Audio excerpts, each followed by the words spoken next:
Hey guys, Ricky here with DoD Contract Academy, the podcast and the YouTube video. And today we're going to go over a question that most companies probably aren't even asking themselves, which is, should I sell to the government? Like, what are the first questions you need to start asking yourself before you even take the steps? When I first started the podcast, I probably covered this a little bit more in depth.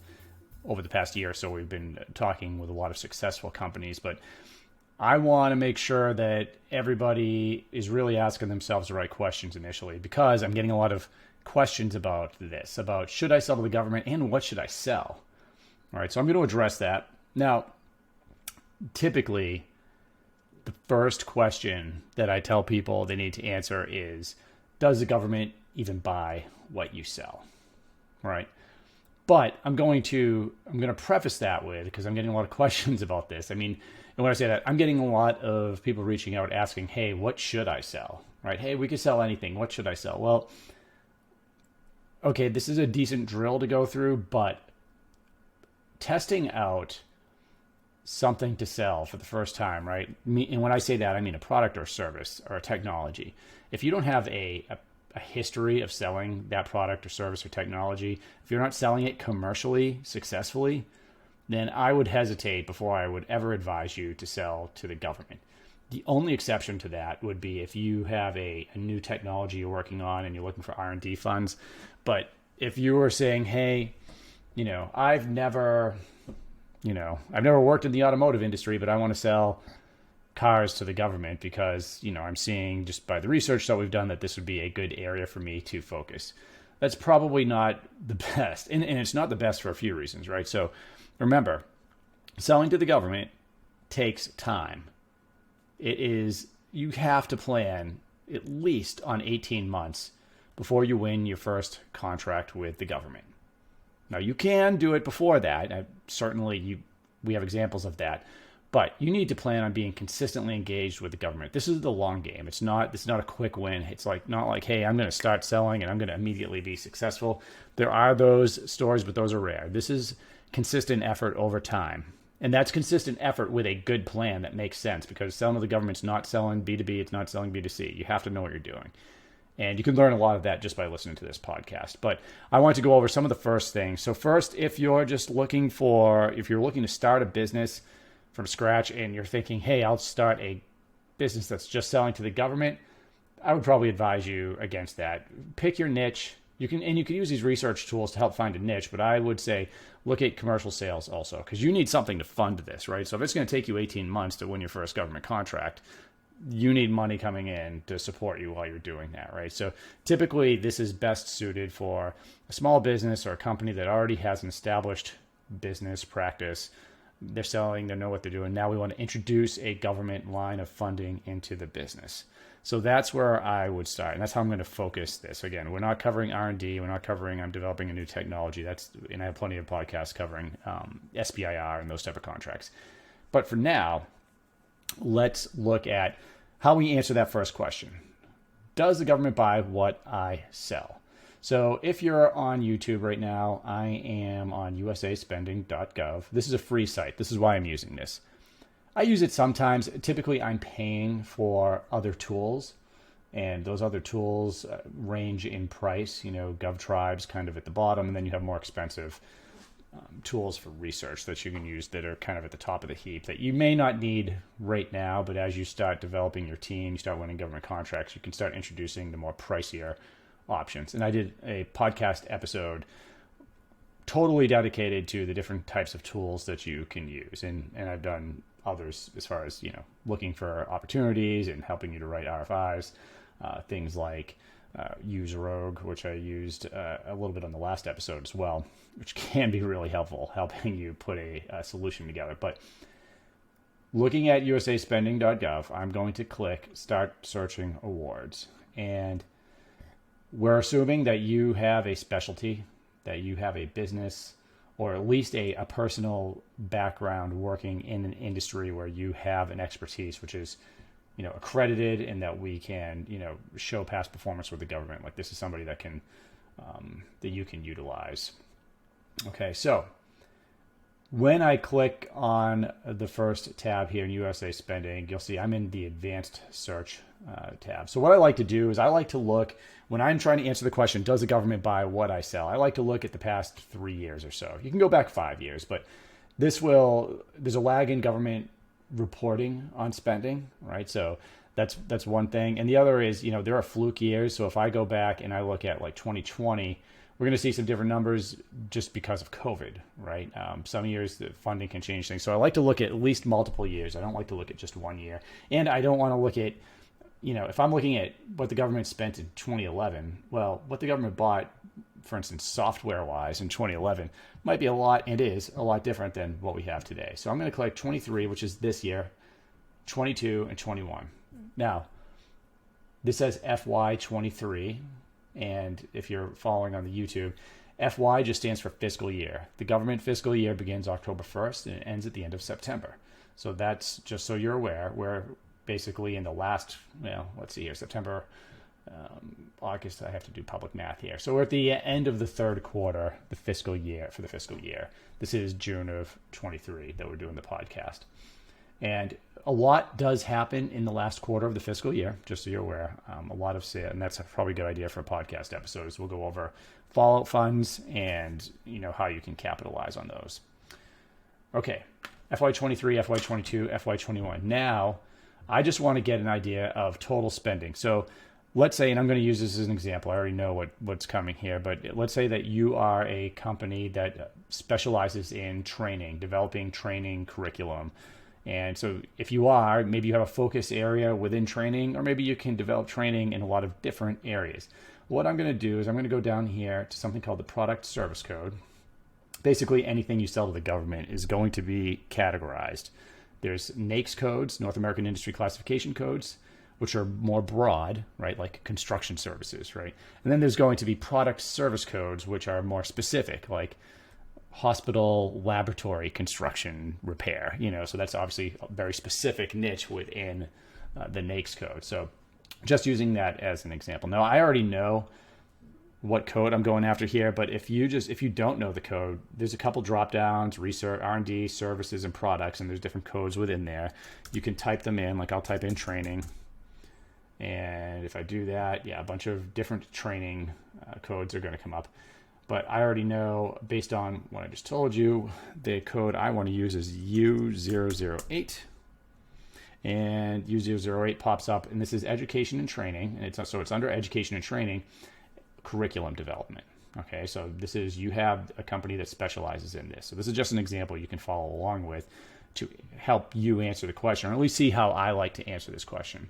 So I'm looking back at the past couple fiscal years for that particular product service code, and I hit submit search.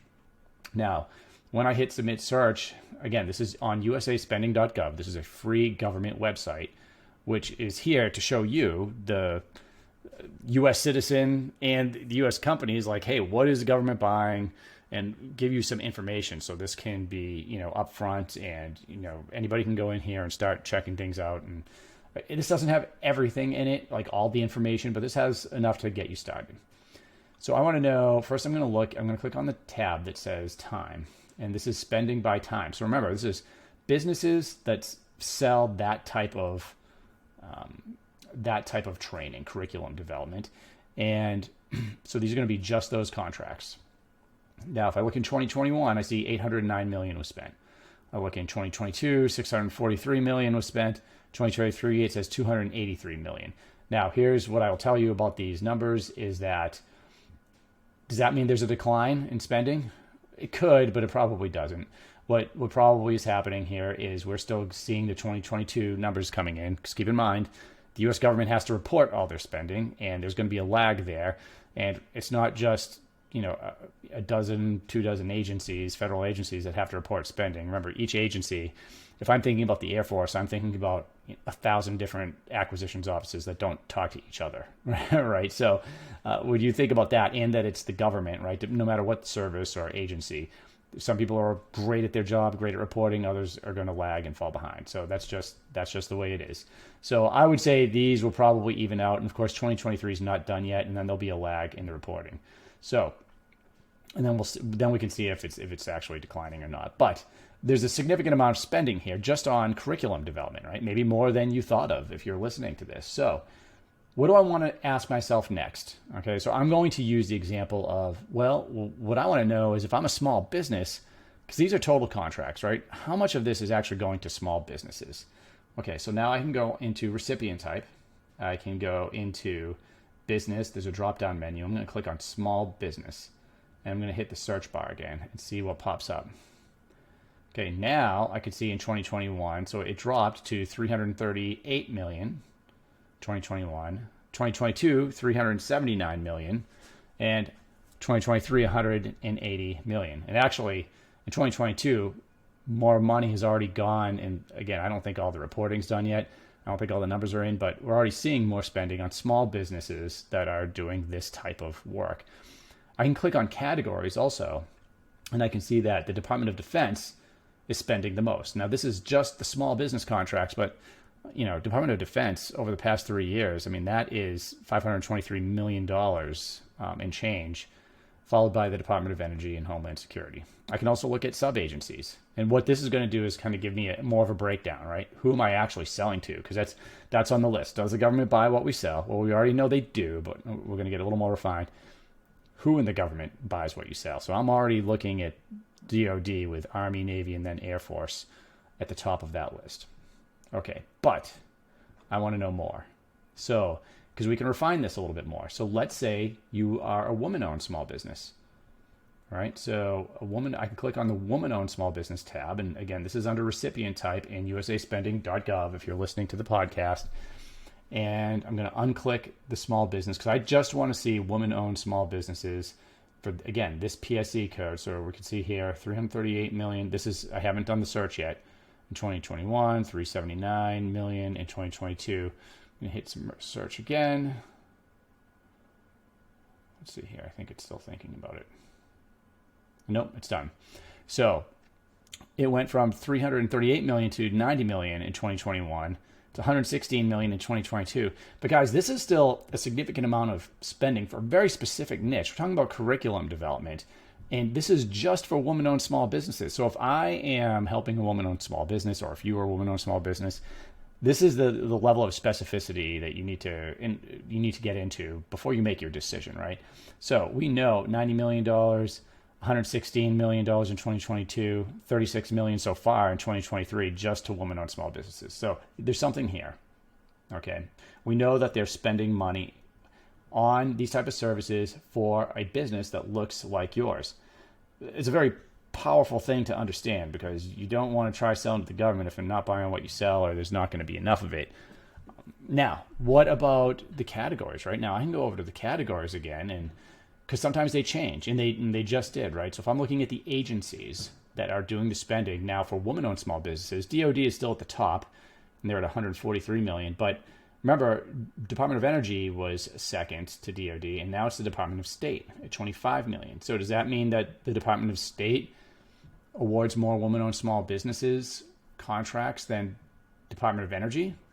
Well, in this category, it does. In fact, I don't even see Department of Energy in the top 10 or so. I'm going to go to sub-agencies now and see if that changed. Because it was Army, Navy, Air Force, and now it's, okay, now this is interesting. Army, clearly, $72 million over the past couple of years. Then it's actually Department of State, and Washington Headquarters Services, both are above the Navy and the Air Force. So what does that, I mean, now we're saying, who should we be targeting? This gives us a very clear idea that the Army is probably going to be on that target list, right? Now we got to see, of course, what type of training they're buying. There's a lot more research to do here, but we have a really good sense of not only is there spending for what we're selling, but who should we be targeting as a potential customer, a government customer. And there's more. There's other research tools we can use to find out the offices. We can look at the actual contracts. So like when we go to the table tab in USA Spending and I look under contracts, it's showing me a lot of different contracts with these businesses. Something else we can do here is we can start looking at businesses to see how much they're making, right? So, we have, let's see here, Cyber Media Technologies is one. There's a couple of businesses here that are listed. We can click on them and get an idea. So these should be woman-owned businesses, first of all. And we can see that I just clicked on one. It says it's a woman-owned business. We can see that, let's see, total awarded amount is 6.2 million. I can click on transactions over time, and it's going to show me what they've made over time. So I can go back. I'm looking at a business now, a woman-owned small business that's selling in this category. They have a couple, right? But they have a lot of this is under training, where they're doing their sales. Looks like 58% is training, is U009, is generalized training, and 41% of their contracts are under U008, which is basically that curriculum development. I can see in 2018 they did 2.9 million. In 2019 they did 3.6, and back now 2020 is nothing. That there could be a lot of reasons for that. Possible they had multi-year contracts. Now going into 2021, we start seeing a rise again. So 859,000 they made that year. This is government contracts over time. 1.7 million in 2022 and 6.2 million in 2023. Now, this is just one example. Hold on one second. This is just one example, but I wanted to show you this because this can give you a good sense of what you can do over time. You have to look at more businesses, obviously, that look like yours, that are selling what you sell, to really get that breadth, right? So what can you really do? And by the way, I made one mistake. This particular business, which I won't name, made $15.5 million over time. So looks like since 2017, 2018 timeframe, they have done 15.5 million. And you know what? They probably have done more than this. This is just what's in the system right now. This is just giving you one way that I look at different companies that are out there for what they're selling. Now, this is all publicly available information. So I want you to understand, if you sell to the government, everything you do is publicly available, right? It's not a secret. So that's something you need to understand. This is not a secret. Your contracts will be available. I can look at them. Your competitors can look at them. Anyone can look at them. The thing is, most people aren't, right? So most people don't go in here and do this level of research, but you want to before you start selling to the government. So let's review. Should you be selling to the government? Let's ask ourselves, does the government buy the product or service that I'm selling? And do I have commercial past performance? Am I set up to actually spend the next 12 to 18 months consistently going after contracts in a specific targeted agency? So I have plenty of other podcasts to talk about what you need to do to actually get there. But just with the understanding, you need to be able to go that long, consistently engaging, if you want to win, and maybe longer, to start winning contracts with the government, and it's going to scale from there. Do they buy what you sell? Do they buy what you sell from a business that looks like yours? And we use the example of a small woman-owned business, right? We could very easily just say a small business or a large company. You want to make sure we're looking at the kind of agencies that are buying from a company that looks like you. And then we can start, when we get that level of specificity, and we just saw, now we can actually look at some of your competitors. Who's actually doing well in this space? Who's struggling? We can look at all of that, and we don't have time in the podcast to go through everything because there's hundreds of transactions in there. But you could start going through and getting really detailed information and start figuring out, okay, hey, what's this going to be worth to my company? If I'm going to spend 18 months or 2 years, doing this before I see a result, what are those results going to look like? If you went in and did this drill and saw that, the government only spent $10 million a year in the particular niche, meaning 30 million over the past 3 years, and that the small businesses were only making, they were only taking 3 million of that a year, and that your competitors were only making, let's say, $50,000 to $100,000 a year, and those were, the ones at the top. Well, if that's what we found, would it make sense for you to go into government contracting and spend all that time trying to win contracts? I don't know. You got to answer that for yourself. For me, that would be a no and a hard pass. For you, maybe it's a yes. And everyone's in a different situation, but you got to ask yourself that question. You want to have a realistic view of what you can actually do. This isn't, and it's not guesswork. This is based on data. This is the data. This is what's going on. So what are the facts? Does the government buy what you sell? Who's buying it? How much are they buying from businesses that look like yours? So hopefully this episode was good for you. This is just using usaspending.gov, so anyone listening to this can go right in, use this tool to figure it out. And of course, once you determine that, yes, I want to make the investment of time and sometimes resources to go after these contracts, because I would like my business to make 15 million over the next 7 or 8 years in government contracts. Well, then the next step is, now we have a few more things to do. Right now we're looking at how the government buys, what types of set-asides and certifications do you qualify for? What are the steps going to be? Contract vehicles that they're using. There's a lot that we can look at to see what the government's doing. And I walk through some of those tools in other episodes. And then, of course, you're building a pipeline of opportunities, yada, yada. So there's a lot that goes into it. But this is number one. So figure out if you should even be selling to the government before you waste any time trying it, and know what you're getting yourself in for.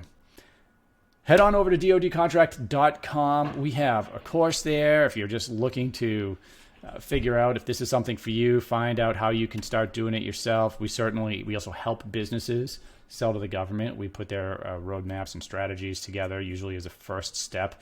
And then we have different services that can help you along the way to winning contracts. And then for specific companies, if you have a technology or solution that you're already selling commercially, that's proven, you think it's something that the government needs and it makes sense, there are certain circumstances where we'll partner with other businesses, and there's a lot of ways that we can do that in order to get you going in the right direction and get those sales moving. So head over to dodcontract.com. Hey, subscribe to the podcast, leave a review. That really helps us. And let me know if there's any episodes that you'd like to see in the future. All right, take care.